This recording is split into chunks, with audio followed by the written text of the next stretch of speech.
네이버에서 AP투자연구소를 검색하시고 홈페이지로 들어오세요. 김영재 소장이 매일매일 실시간으로 추천 종목과 시황 분석을 진행하며 장 마감 후 결산 내역도 투명하게 공개하고 있습니다. 주식이 어렵고 종목 찾기가 힘든 분들을 위해 무료로 진행하고 있습니다. 안녕하세요. 오늘 LG 디스플레이를 함께 살펴볼 AP투자연구소의 이세훈 전략팀장입니다. 코드번호 034220번이 되겠고요. 현재 시각은 6월 10일 3시 33분을 지나가고 있는 시점이 되겠습니다. 오늘 LG 디스플레이가 0.43%의 소폭 하락 마감이 되었네요. 지난 이제 화요일부터 시작해서 수요일, 목요일 연속해서 3일 연속 조정 흐름들이 연속되고 있는 모습인데, 사실 뭐 떨어지는 부분에 또는 쉬어가는 부분에 있어서 뭐 그렇게 매일같이 악재나 이런 부분들이 출현되는 건 아닙니다. 지금 이제 단기적인 방향성 자체가 지난 이제 6월 1일 날 24,700원의 저항을 돌파하지 못한 이후에 단기적인 이제 탄력이 좀 꺾여 있는 그런 이제 모습이 되고 있는 것 같고요. 하나 제가 가장 크게 좀 큰 흐름에서 좀 아쉬운 부분들은 이제 이전에 말씀드렸던 이런 이제 추세, 이런 추세가 좀 꺾였다라는 부분들, 지난 연말부터 이어져 왔었던 이 상승세가 꺾이면서 이제 추세의 방향이 좀 전환됐다라는 부분들이 상당히 좀 아쉬운 부분인 것 같고, 이게 꺾이면서 주가의 힘 자체가 이전에 비해서는 확실히 좀 떨어져 있는 모습인 것 같습니다. 쉬어가고 있다, 이렇게 좀 표현해 볼 수 있을 것 같은데요.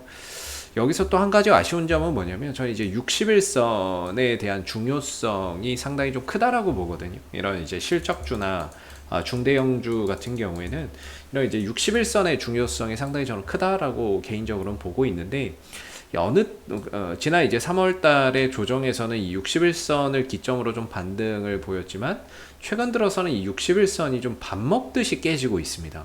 밥 먹듯이 이제 깨지고 또 깨지고 이런 모습들을 보여주고 있는데, 보통은 이제 이 60일선을 어떻게 부르냐면, 이제 한 달에 20일 거래잖아요. 20일 거래고 60일마다 뭐가 나오냐면 실적이 발표되죠. 실적이 발표가 되기 때문에 반기 보고서가 나오죠.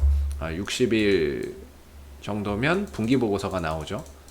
석 달이니까 분기 보고서가 나오기 때문에, 그래도 좀 이 실적선이라고도 좀 부르거든요. 실적선이라고도 부르는데, 이 부분들을 자주 이렇게 좀 훼손하고 있다라는 거, 지켰다가 반등을 주는데 곧바로 깨버리고 회복됐다가 또 깨버리는 이런 모습들, 그런 모습들을 보면서 이 60일선의 훼손이 반복되고 있다는 점에서도 역시나 LG 디스플레이의 이 힘, 이런 상승하고자 하는 힘이 상대적으로 좀 많이 약화되어 있는 모습인 것 같습니다. 뭐 특별하게 뭐 악재나 이런 것들이 있는 것은 아닌 것 같고요. 요새 이제 다시 이런 이제 또 공매도가 다시 조금 이제 증가가 되고 있는 부분들이 좀 걱정이에요. 그래서 최근 어제도 그렇고 오늘도 그렇고 23,000원대 초중반대에서 이 공매도 비중이 다시 이제 좀 늘어나고 있다라는 게좀 부담 요인이 될 것 같네요. 이렇게 좀 늘어나고 있다는 게 좀 아쉬운 부분인 것 같고, 최근에 이제 미국 내에서 이제 공매도 주식이 뭐 공매도 세력이 거의 뭐 박살나는 그런 이제 현상들 많이 나오고 있죠. 뭐 예전에 게임스탑이나 최근에는 이제 에슬론 메디컬이라고 하는 회사가 공매도 세력을 이제 개인 투자자들이 응징해서 박살 내버리는 그런 이제 주식이 되고 있는데, 뭐 밈 주식이라고 하더라고요. 밈 주식. 그런 게 한번 좀 됐으면 좋겠어요. 사실 LG 디스플레이도 밈 주식이 돼서 한번 정도 공매도 세력을 아예 박살내버리는 그런 이제 현상들이 한번 좀 벌어졌으면 좋겠는데, 진짜 쉽지 않네요. 최근에 이제 흐름들이나 이런 것들이 엄청나게 뭐 많이 떨어진다 이런 건 아니지만 힘이 확실히 좀 빠져 있는 모습인 것 같아요. 이렇게 수급적인 부분에 있어서도 완전히 그동안에 이 매수를 그나마 좀 해주던 연기금도 완전히 돌아서 있는 모습이고요. 물론 나중에 돼서 또 들어올 수 있지만 완전 좀 돌아서 있는 모습인 것 같고, 투신도 요새 이제 나몰라라, 외국인도 나몰라라. 그러니까 외인들 기관들이 계속 파는 흐름 속에서는 주가나 이런 부분들이 당연히 좀 샘솟아나기가 쉽지 않은 부분인 거죠. 그래서 현재로서의 이제 흐름을 좀 본다면 뭐 좀 이제 작은 박스권 안에 좀 들어가 있다 이렇게 표현을 계속해서 하고 있고요. 사실 여기서 이제 제가 방향성이 어디로 간다 그거는 결국에는 이제 이렇게 좀 방향성을 지금 횡보로 가고 있거든요. 상승 추세는 깨졌고 추세 상승은 이제 훼손이 됐고 이제 박스권에 있거든요. 그래서 24,700원과 22,000원 사이에서의 작은 움직임을 계속 반복하고 있습니다.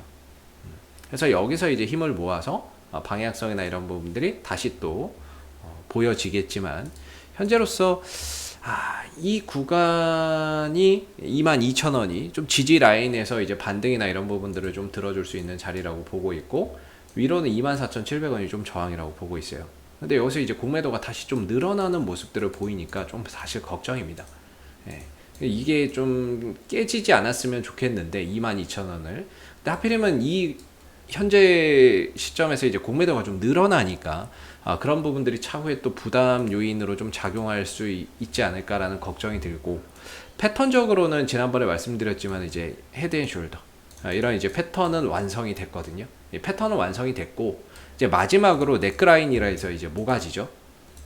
이 구간을 이제 훼손하게 된다면 이제 완전히 좀 흐름들이 무너져 버리는 그런 상황들이 될 수 있기 때문에 무엇보다도 22,000원의 지지 여부가 정말 중요한 그런 이제 또 상황이 되고 있습니다. 물론 이제 2분기 실적에 대한 부분들 이런 기대치 그 다음에 이 종목의 업황에 대한 기대치 상당히 높은 게 사실입니다만은 좋다는 사람들은 많은데 사주는 사람이 없습니다.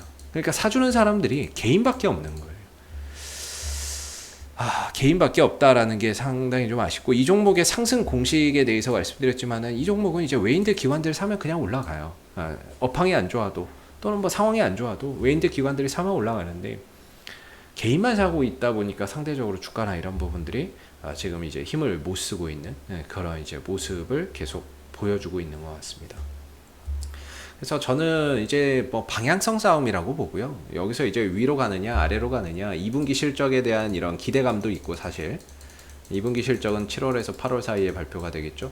이런 이제 2분기 실적에 대한 기대감도 있는데 한편으로는 이제 공매도나 이런 것들이 늘어나는 거 그리고 패턴적으로는 헤드앤숄더 패턴을 만들고 있다는 거 이런 부분에서 사실 좀 부담이 되는 게 사실입니다. 수급적으로는 외인들 기관들이 완전히 매도라는 거 외인들 기관들이 매도로 일관하고 있다는 거 이런 것들이 또 부담이고요.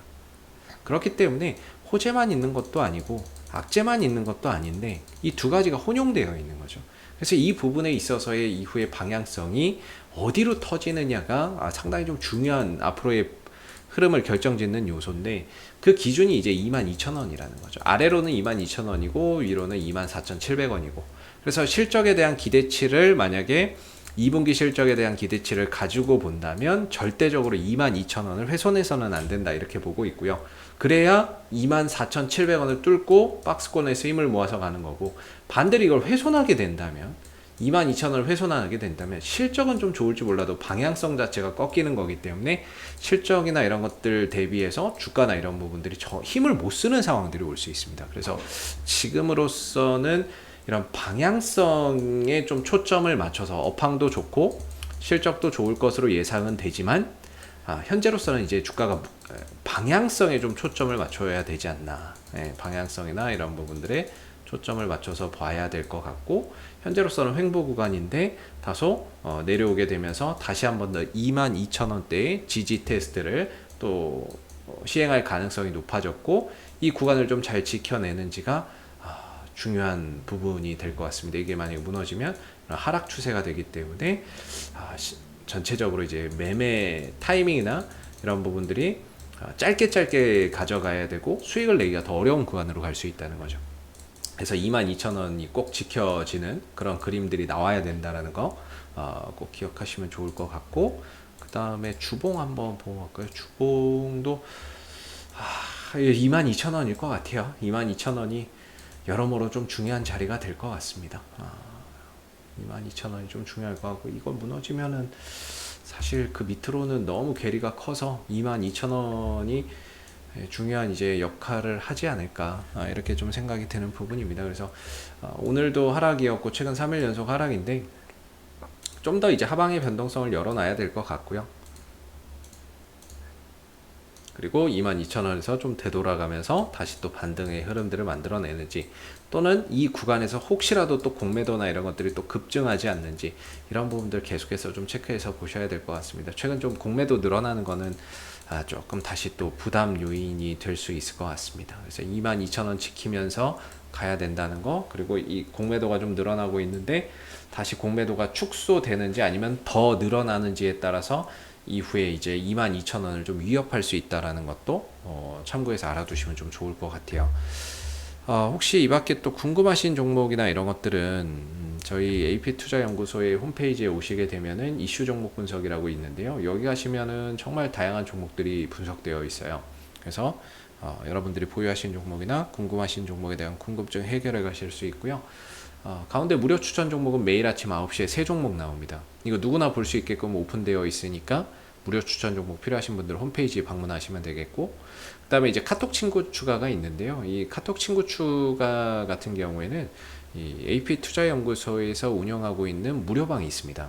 그 무료방에서 장중 실시간 시황이나 이슈들, 관련 이슈에 대한 관련 종목들 저희가 이렇게 실시간으로 공유해 드리고 있기 때문에 카톡 친구 추가해 놓으시면은 무료방으로 입장할 수 있는 링크를 또 보내드리고 있으니까는요. 무료방 참여를 원하시는 분들은 카톡 친구 추가도 활용해 보시면 좋을 것 같습니다. 자, 앞으로도 LG 디스플레이는 이슈가 생길 때마다 계속해서 리뷰 영상 남겨드리고 있으니까요. 구독과 좋아요 한번 눌러주시고 오늘 영상 여기서 마무리하겠습니다. 감사합니다.